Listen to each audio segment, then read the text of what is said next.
Hola Mario, buenas tardes, ¿cómo estás? ¿Qué tal? ¿Cómo estás? Buenas tardes desde acá del sur argentino. Qué lindo saludarte del sur argentino, en otro rinconcito de la patria. Bueno, primera pregunta para consultarte cómo está el clima por Río Gallegos, porque y cómo viene este invierno comparado con otros. Este invierno es un invierno extraño porque ha tenido las mismas características de los inviernos anteriores, vale decir, venía bastante llevadero hasta mediados o la primera semana de julio, y de pronto el clima volvió a tener esas oscilaciones. Hoy, por ejemplo, despertamos con una temperatura real de 12 grados bajo cero y una térmica de 19 bajo cero. En el... Eh, Sí, seguime contando. sí, hemos tenido también la semana anterior días de lluvia, primero días de nieve, la helada y después vino la lluvia. Para decir que esto también colapsó, inundó vastos sectores de la ciudad porque es una precipitación poco habitual para esta época del año. Está bien que nieve, pero no 3 días o 4 días de lluvia seguida, vale decir, algo que indica la variación del clima, el cambio climático. Tal cual. En el tiempo, ¿cuánto hace que estás en esa zona y cómo te has ido acostumbrando a estas temperaturas? Yo llegué acá el 12 de enero de 1982, estuve viviendo en Río Gallegos hasta fines de diciembre del año 89. Después estuve 10 años en la conducción nacional del Sindicato Argentino de Televisión, primero como secretario de Finanzas y después como secretario de Prensa, y volví en el 99, antes del inicio del nuevo siglo, y desde entonces al presente sigo aquí, en esta ciudad que la considero como propia, digamos. Y me Uno imagino. dice, claro, porque Indio Rico es un lugar, yo no nací tampoco en Indio Rico, por una cuestión migrante que tienen los trabajadores rurales, los trabajadores del campo. Mis padres trabajaban en Coronel Dorrego, en Montermoso, para decirlo más exactamente, y yo nací allí, en Ah, Montermoso. bien, bien, vale la Pero, aclaración. Pero, ¿qué te vincula claro, Indio Rico? y me vincula a la historia porque mi vieja sí era una NIC, nacida y criada allí en Indio Rico. Mis abuelos maternos estuvieron siempre allí. Entonces, mi primario hasta tercer grado lo cursé en Indio Rico, la escuela número 8, Sí. y después el secundario en el Instituto María Pérez Verdier. Vale decir que de mi vida, al menos 8 años transcurrieron allí en Indio Rico.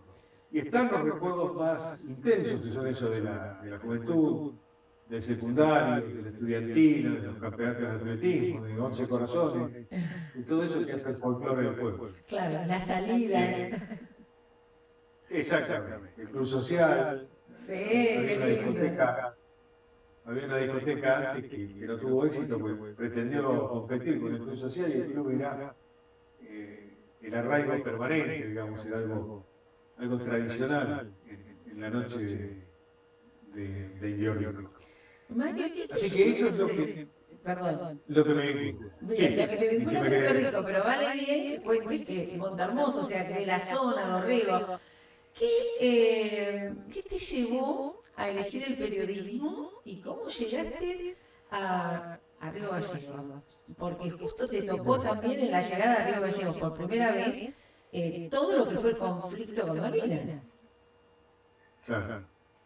Es una pregunta que yo siempre la hago y tiene una mezcla de suerte y de azar. Yo vivía en Indio Rico, me recibí, terminé como perito mercantil y tenía la intención de, de cursar la carrera de maestro mayor de obra. ¿Me estás escuchando? Sí, perfecto, perfecto. ¿Vos me escuchás Ah, bien? perfecto. Bien. Bien. Sí, sí, perfecto. Bueno, entonces me fui a estudiar a Coronel Dorrego, allí vivía mi abuela, pero decidí irme a una pensión. Entonces necesitaba para mis gastos generar algún tipo de ingreso, es decir, trabajar. Nadie te da trabajo por mediodía. No, es complicado. Tengo un eco ahí. ¿Sí? A ver. Sí, se va. Bueno, seguí. Sí. Bueno, sigo para relajar. Seguime contando.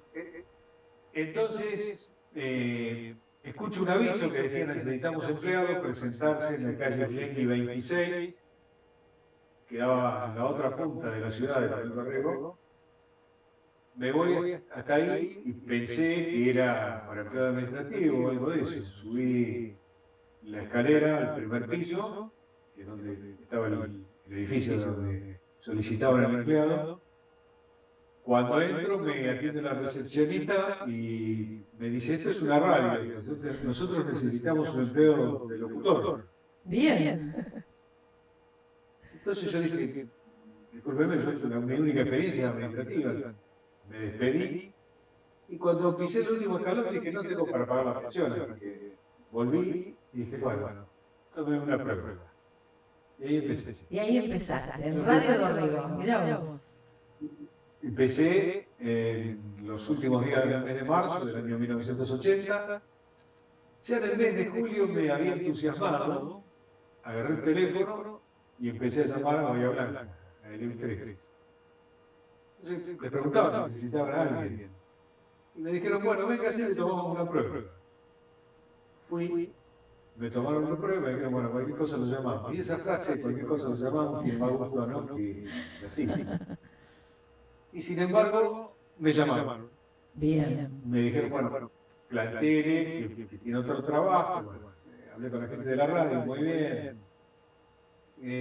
Dorrego y las restantes emisoras más pequeñas de la zona son el semillero de la radio de Bahía Blanca, tanto del 3 como del 2.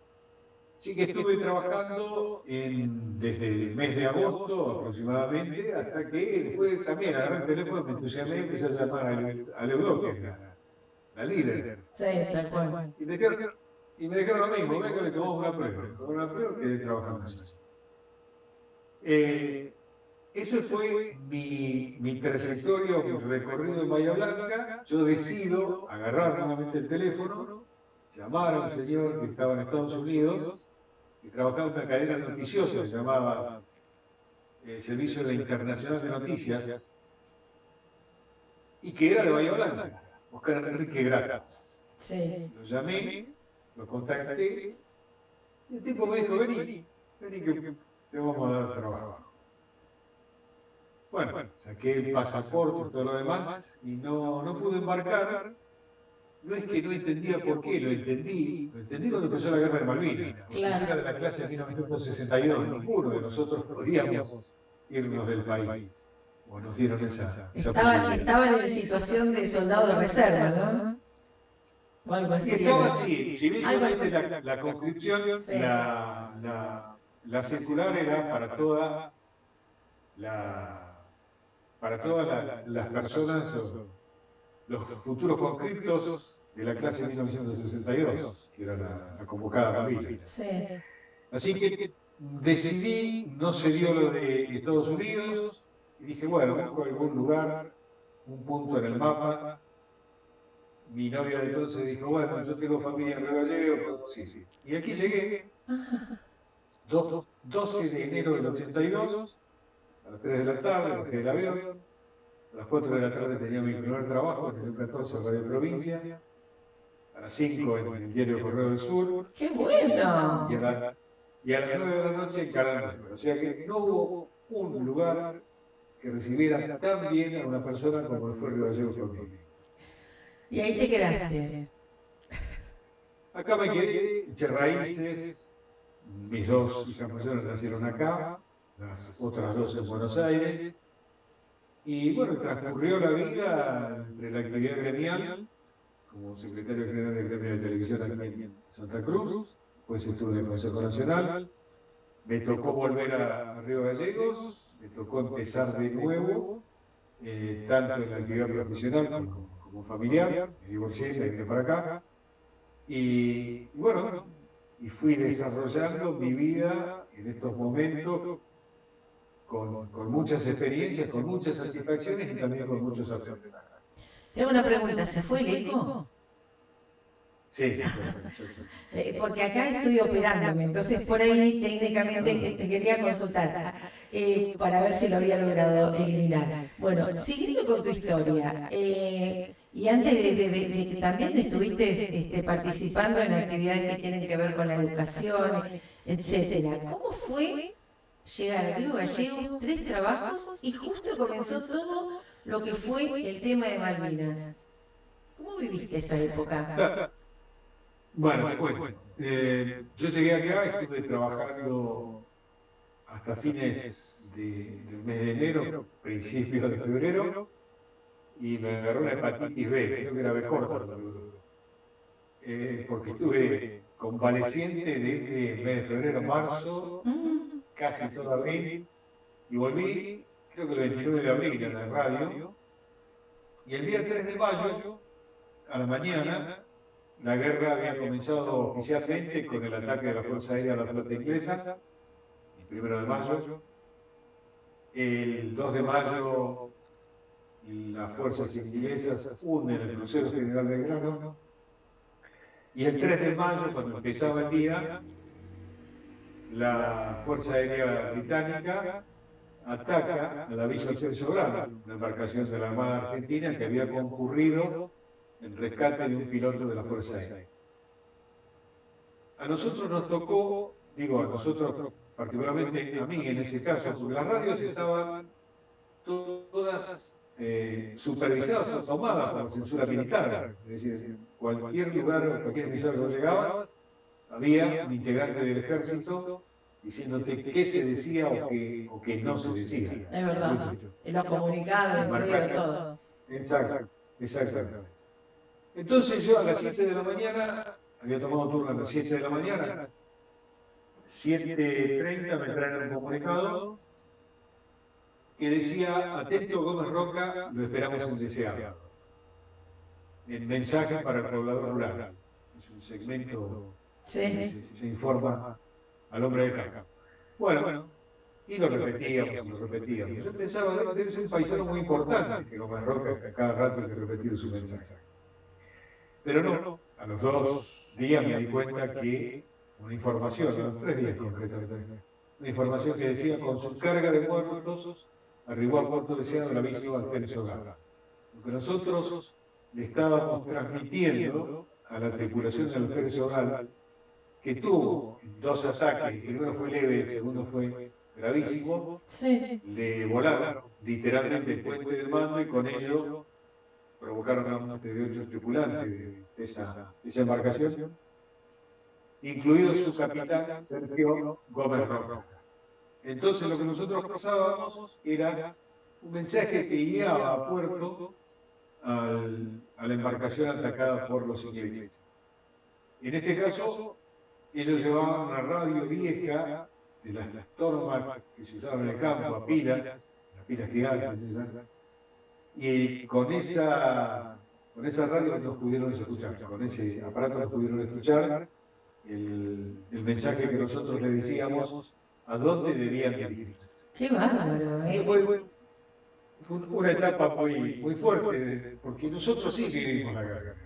Sí. No como en otros lugares donde, digamos, cuando digo vivimos la guerra, teníamos los oscurecimientos, las sirenas de alarma, los sobrevuelos de posibles ataques que hacían los ingleses, cosas que hoy comienzan a conocerse, que antes no se decían.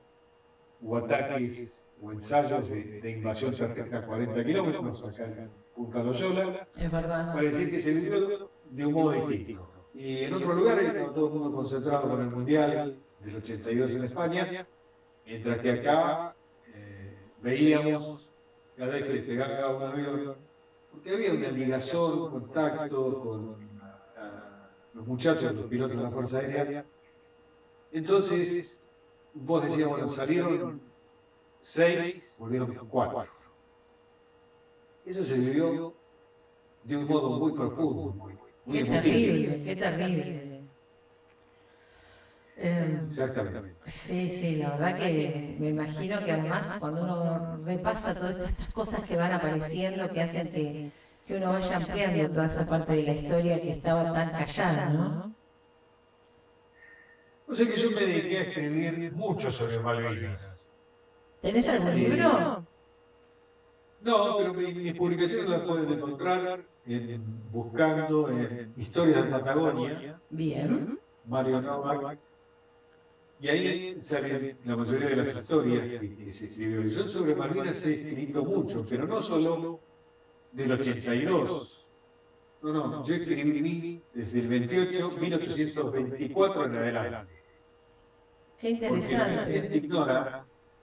la gente interesante. ignora, la mayoría, no tienen la obligación de saberlo, por supuesto, es que nuestro primer jefe militar en Malvinas fue un descendiente de guaraníes, en realidad un indio guaraní, Andrés Areguatí, Pablo Areguatí, perdón.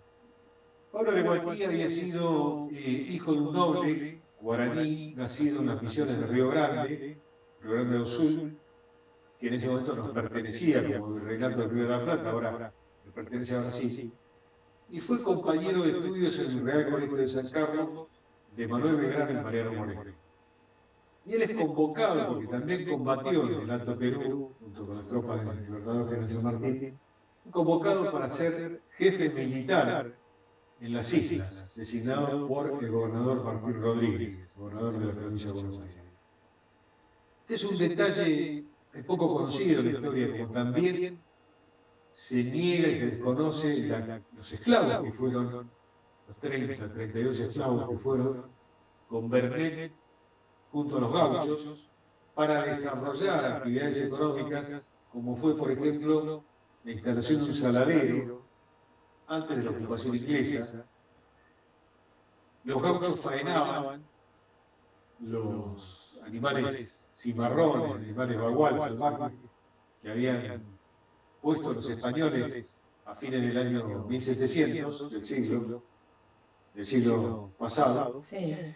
Entonces, toda esa historia que nos habla de mulatos, de afrodescendientes, que en su mayoría provenían de Carmen de Patagones, que era un puerto negrero, se llamaba así a los lugares donde bajaban a los esclavos.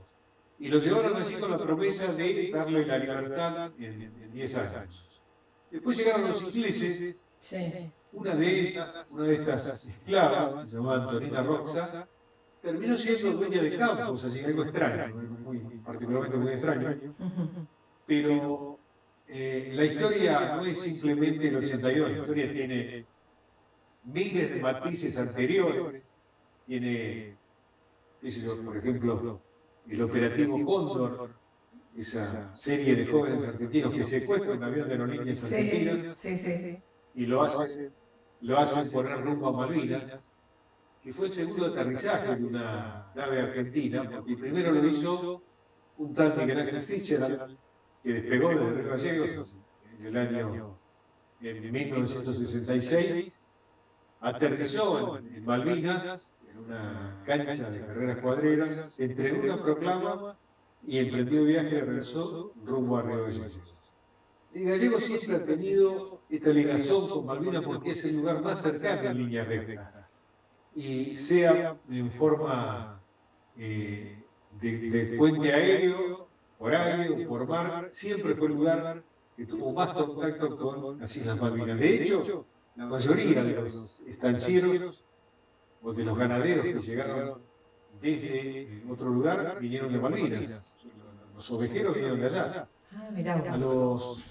A los extranjeros, digamos, a los blancos, a los británicos les tocó poblar campos. A los gauchos que habían quedaron gauchos, lo vi allí después de la ocupación inglesa, quedaron gauchos. A ellos les tocó, viniendo al continente, ser peones. No les cambió el destino, pero la misma suerte. Y hay también un mito que se cae. El mito que se cae es el Gaucho Rivero. El Gaucho Rivero no mató a ningún inglés. Cuando tú empezás a leer la historia, digamos, hay un libro muy interesante que hizo el amigo Marcelo Becasecchi, que se llama Los Gauchos de Malvinas, donde enumera la cantidad de gauchos que estuvieron ahí en el archipiélago y qué fue de la vida de cada uno de ellos. Y en realidad, cuando le toca el capítulo a Rivero, Rivero no mata a ningún inglés, mata a los representantes de Bernet, que pese a la ocupación inglesa había arreglado quedarse con el saladero, pero no les pagaba, no tenía moneda, entonces les daba un bono que se llamaba dólar de Malvinas, algo así. Y no lo tomaba nadie, era peor que un patacón. Entonces la rebelión comenzó por eso. Hacía casi un año que no cobraban, en una noche de bronca y alcohol, terminaron matando al capataz, al encargado del almacén, bueno, a todos los empleados jerárquicos que tenía Bernet en ese momento en las Islas Malvinas. Así que tenemos infinitas historias de lo que ha pasado. Sí, muchísimo. Bueno, reconectando un poco con todo esto, me encantó todo esto que compartiste, porque la verdad que está excelente. ¿Cómo está hoy Río Gallegos y hoy en qué estás involucrado desde lo periodístico, desde todo lo que es esa función tan linda de comunicar? Mira, yo me jubilé del canal en el año 2012, acá te jubilas rápido porque a los 30 años corridos de prestación de servicio, directamente te retiran del servicio. Sí. Lo cual tiene su cosa buena y su cosa mala. Lo bueno es que tenés libertad, descanso y todo lo demás. Pero lo malo es que estás en la etapa donde más podés entregar en materia de conocimiento. Claro. Entonces, lo que me dije es, bueno, vamos a hacer un programa que aborde la historia y también la literatura, la cultura en general. Y así nació un espacio que se denomina Contame la Historia, en la radio de la universidad, en la FM de la Universidad Nacional de la Patagonia Austral, que estuvimos al aire entre 2017 y 2025, con la interrupción lógica de la pandemia, que fueron 2 años que estuvimos afuera del aire, porque es muy difícil plantear un programa donde tengas entrevistados y mandarle el audio, que venga el audio de regreso. Es muy difícil. Bueno, entonces hicimos un impasse. En ese lapso ganamos 3 premios al mejor programa radial con este abordaje que estoy hablando, que es de la historia. Y digo de primera mano, porque si hablamos de lo que hablábamos, por ejemplo, hablamos con los descendientes de Areguatí, primer jefe militar de Malvinas, con la esposa de Miguel Ángel Fischer, el piloto ese que aterrizó allí, Sí. con quienes escribieron los libros de la Patagonia Rebelde, con la hija y la nieta de uno de los fusilados también allí en la Patagonia Rebelde, Jaramillo. Van a decir que llevamos la historia de primera mano. Y por eso era, y sigue siendo, porque de algún modo vamos a participar ya a partir de agosto en YouTube, con este mismo formato. Sí. Y a partir de ahí se me dio por escribir otras cosas, sí, escribir de historia, escribir de literatura, pero además componer música. Ah, mirá vos. Y fue un desafío más que interesante. ¿Y cómo vamos con ese tema? ¿Ya hay algo grabado, algo que se pueda difundir? Sí. Ah, bueno. Sí. Hicimos lo que se denomina la cantata de las huelgas rurales patagónicas, que tiene, digamos, su inicio en el 2020, la primera parte, y 2021, cuando se cumplieron los 100 años de la huelga de la Patagonia Rebelde. Hicimos una serie de canciones que abordan durante 1 hora. Le cantamos a los que fueron los líderes de la Patagonia Rebelde, yo sé, Falcón Grande, Albino Argüelles, Ramón Austerelo, y también a Gallego Soto. A Gallego Soto le ha encantado mucho, entonces nosotros dijimos, bueno, vamos a poner la vista, que vamos a darle visibilidad a quienes quizás no la tengan tanto, como Argüelles, que era un joven dirigente también de la zona centro de Santa Cruz, que fue fusilado. Y es una historia muy fuerte, la de Argüelles, porque es una historia de familia. Él no alcanza a conocer a su hija. Su hija había nacido en Buenos Aires y sin embargo queda una poesía que él escribe horas antes de ser fusilado y que realmente es muy, muy emotiva. Eso forma parte de la cantata de los pueblos rurales patagónicas. Bien. La cierra una canción que dice, que se llama Soy Santa Claus, donde describe todo lo que es esta provincia. Bien, y la verdad que tendríamos para hablar horas, yo no sé cómo estás con el tiempo, yo todavía tengo un ratito más. No, me encanta porque además con todo lo que conoces y vivís, ¿no? En un lugar tan importante también para nuestra patria, como es esa zona. Estoy pispeando esto de la cantata de las huellas patagónicas mientras te escucho. Y quiero que me digas hoy, ¿cómo está la realidad hoy de Río Gallegos con lo que respecta al país, a la situación social, económica, política, etcétera? Yo te voy a ser absolutamente frontal y sincero. Digamos, vivimos un proceso de industricidio, un proceso de destrucción del empleo sistemático. Sí. Acá se está haciendo todo exactamente a la inversa de lo que es la generación de empleo. Tenemos aproximadamente, de acuerdo a los propios informes del gobierno nacional, algo así como 317.000 empleos en relación de dependencia registrados. Esto está hablando de aproximadamente más de 1.300.000 personas, porque lo ponderamos a nivel grupo familiar, pero esto es lo directo, más lo que después indirectamente afecta a cada comunidad.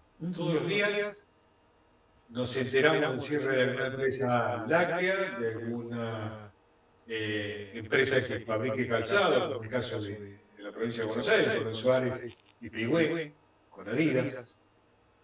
Para decir, estamos viviendo un proceso donde el ingreso indiscriminado y sin ningún tipo de reserva de las importaciones, sumado a la pérdida de compra, del valor de compra que tiene la población, nos está sumergiendo en esta situación. Y esto ya lo vivimos cuando Menem fue presidente. Menem fue presidente con el famoso la 1, se fueron al tacho la mayor parte de las empresas argentinas. El campo, lo que producía no valía nada porque estaba un peso, un dólar, y el mercado interno no tenía capacidad de consumo para absorber todo eso. Había que exportar. Y la exportación era imposible de que sea rentable con esos valores. Y vivimos en este momento desde el Estado del mismo modo. Sigue el funcionamiento gracias al endeudamiento. Lo mismo que pasó con Menem. Se sigue girando la rueda del endeudamiento. Y Santa Cruz tiene en su matriz económica, es una matriz primaria, es una matriz de explotación de recursos, no hay industrialización aquí. Parece que el petróleo se extrae, se bombea, se lleva y se refina en otras latitudes. Lo mismo con el gas. Nosotros estamos afrontando uno de los inviernos más crudos, por lo menos lo que ha comenzado el mes de julio, y la tarifa de gas ha perdido, no el subsidio, porque el subsidio de gas es una mentira, es una parte ínfima de la boleta. Creo que en algunos lugares de la provincia de Buenos Aires pasó exactamente lo mismo. Prácticamente están, sí, están para sacarlo. Se está luchando para que no se saque. Bueno, porque en verdad en la famosa tarifa hay una parte mínima. El resto está en el transporte, en los impuestos, que eso sí aumentaron. Entonces, se dice mentirosamente que no sacaron los subsidios al gas, que la tarifa va a respetar los mismos niveles. No, nada que ver. Y además hay otra cosa. Nos vamos a enterar del valor real cuando nos llegue la factura que calculamos va a ser el mes de octubre, porque lo que estamos pagando en estos meses es la factura correspondiente al mes de marzo. Tiene ese nivel de retraso. Entonces lo que nos parezca pasable hoy, como dicen en el campo, lo vamos a sentir en el mes de octubre aproximadamente.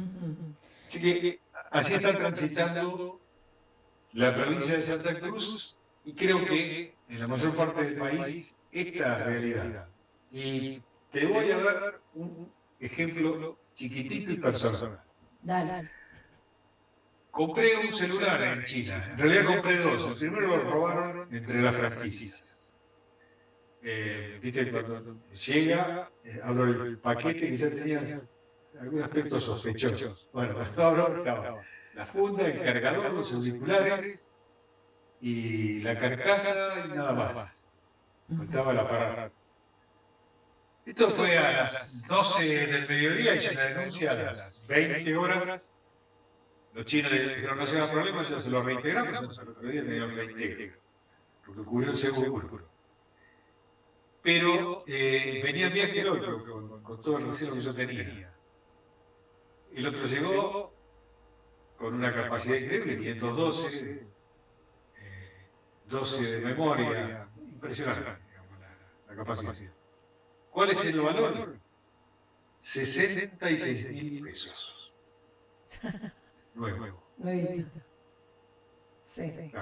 Entonces vos ves importadores, como el propio Mercado Libre, que a ese mismo aparato que yo compré en 66.000 pesos, lo está vendiendo en 540.000. Entonces algo anda mal. Tal cual. Porque no se genera trabajo y porque no hay forma de competir con esto, porque los celulares tienen ese valor que pueden ser importados, de China, por ejemplo, porque no pagan arancel, por decreto del gobierno no pagan arancel de importación. O sea, vos podés comprarlo sin tributar nada, no como en otras épocas que decía, bueno, te va a pagar entre el 55, 65, 80, 90%, lo que fuere, pero pagabas el derecho de importación. Ahora no. Y eso va en detrimento de lo que es la industria nacional. Entonces el país está en una caída del nivel de empleo, una caída del poder adquisitivo, y esta es la realidad. No hay otra. ¿Qué pasa con la parte turística? Me contabas esta semana que habías andado por Calafate. ¿Cómo está lo turístico visto desde lo local y también tienen concurrencia de turistas extranjeros? ¿Cómo va eso? El turismo también está atado a este tipo de cambio. El tipo de cambio quedó casi anclado desde la asunción del gobierno de Javier Milei. Vale decir, Argentina se ha convertido en un destino caro. Si bien hay iniciativas que pretenden que el turismo tenga otros nichos de explotación y otro atractivo, en este caso se ha suscrito un convenio con la gente de la aerolínea Gol, que es la líder en Brasil, una de las líderes, para que haga el puente aéreo entre el Calafate y San Pablo de forma directa. El destino turístico tiene demanda porque naturalmente es bello y forma parte de un corredor que está incluido también Ushuaia, vale decir, es el corredor Calafate-Ushuaia, donde vienen y cumplen ese recorrido. Pero no son las mejores condiciones en cuanto a la rentabilidad. El sector turístico la está pasando particularmente mal, y sobre todo en este invierno, ¿no? Todo lo que tiene que ver con el alojamiento, la gastronomía. Vale decir, esto es lo que en forma real se está viviendo por ahora, en estas horas, en estos días. Parece que no todo lo que brilla es oro. Tal cual. Bueno, Mario, la verdad que seguiríamos, en cualquier momento te voy a volver a llamar. Me encantó esta charla que nos moviste por lo turístico, por el Río Gallegos de hoy, por la historia de toda la zona del sur. Y bueno, lo que quieras destacar, y por supuesto nos queda pendiente hablar de tus poesías, y vamos a investigar ahí todo lo que has escrito, para seguir también conectando el país con Tres Arroyos. Esa es la idea del programa, ¿no? Además de tu historia de vida, compartir esto que es las vivencias de cada uno, y en lo particular también teniendo en cuenta que dentro de tu familia pasa algo muy lindo con una de tus hijas, que muy prontito seguramente lo vamos a tener al aire, pero creo que lo cuentes. Esos logros que hacen que uno como padre se sienta orgulloso. Sí, mi hija es técnica en biotecnología, pues ese fue su primer título. Estudió en un instituto que se llama ORT, que es un instituto de la comunidad judía. Después hizo la equivalencia y se recibió de licenciada en Ciencias Biológicas en la Universidad KS. Comenzó a trabajar en su propio instituto donde se había formado, el Instituto ORT, y a la par fue becaria en proyectos de investigación del CONICET, vale decir, siguiendo la carrera científica. Sí. Como le demandaron que tenía que estar frente a clases en el aula y tener una formación pedagógica, se recibió también de profesora en biología. Y hace 2 años se recibió, finalmente, después de varios años de investigación, fueron 5, de doctora en biología. Y está haciendo ahora el postdoctorado. El trabajo que están llevando adelante está relacionado con la detección temprana del Alzheimer, porque el Alzheimer como enfermedad cuando ya es detectada es tarde, en la parte terminal del paciente ha hecho un daño increíble en todo el organismo, con lo cual es irrecuperable.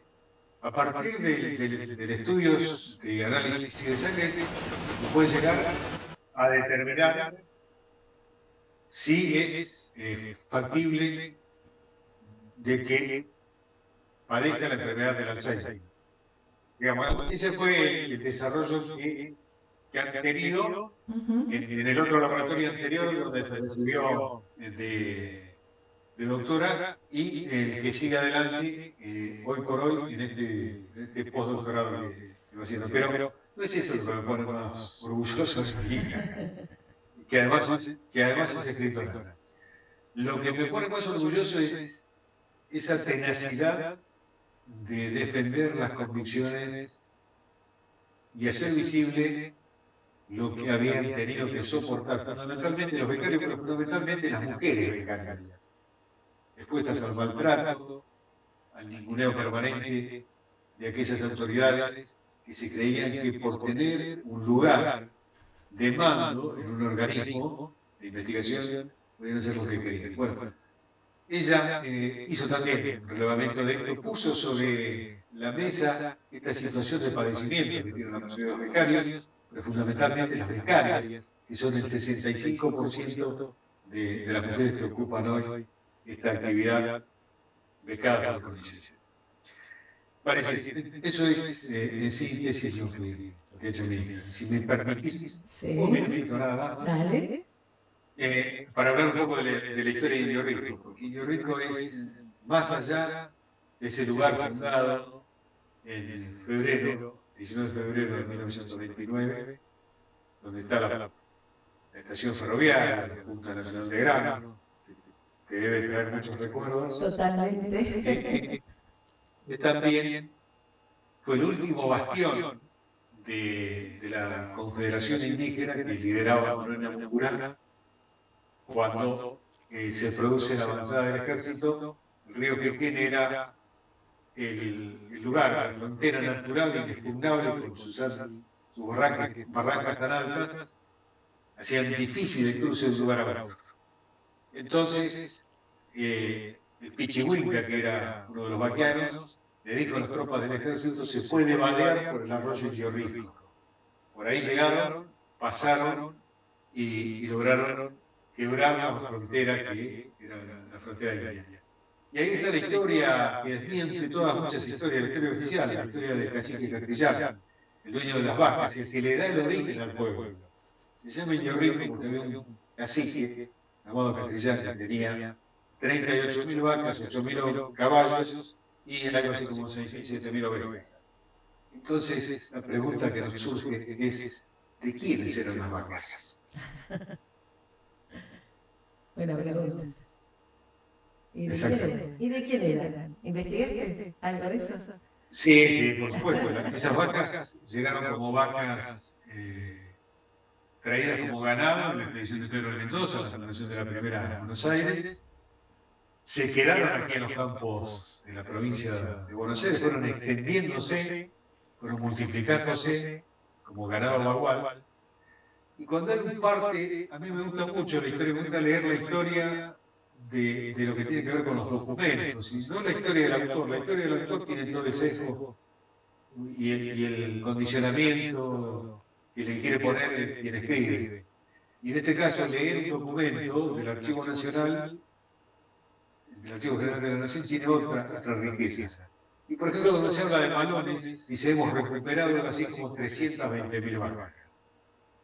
¿Tenés idea de lo que son 320.000 vacas? Hoy por hoy, ¿cuánto costarían? Es impresionante realmente cuando se habla de que, en verdad, esto fue la pelea por la tierra. Yo escribí una milonga que se llama Milonga de Manuel Lampurá, donde habla justamente de eso. Cuando dice, en la guerra por la tierra,